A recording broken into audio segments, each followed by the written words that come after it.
అందరికీ నమస్కారం. నేను మీ నాగలక్ష్మి, ఆర్టీఓ కందుకూరు.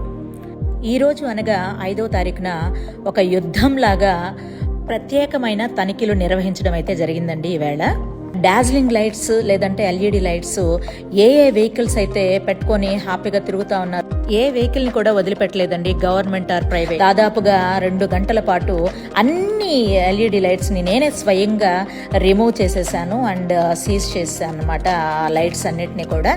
సో వాటి వల్ల ఎన్నో ప్రమాదాలు జరుగుతున్నాయని వాళ్ళందరికీ కూడా హెచ్చరించడం కూడా జరిగింది. ఇక కందుకూరులో ఎట్టి పరిస్థితుల్లో ఏ వెహికల్కి కూడా ఈ అటాచ్మెంట్స్ అనేవి ఉండకూడదని నేను గట్టిగా హెచ్చరిస్తున్నాను. ఎందుకంటే మా ముఖ్య ఉద్దేశ్యం కేసులు రాయడం అనేది కాదండి. కేవలం ఏ ప్రమాదాలు జరగకుండా మన బాధ్యతగా మనం కొంత ఈ విధంగా చేయడం అనేది చాలా ఇంపార్టెంట్. కాబట్టి ప్రతి ఒక్కరు ఈ విషయాన్ని అర్థం చేసుకొని మా డిపార్ట్మెంట్కి సహకరిస్తారని మనస్ఫూర్తిగా కోరుకుంటున్నాను.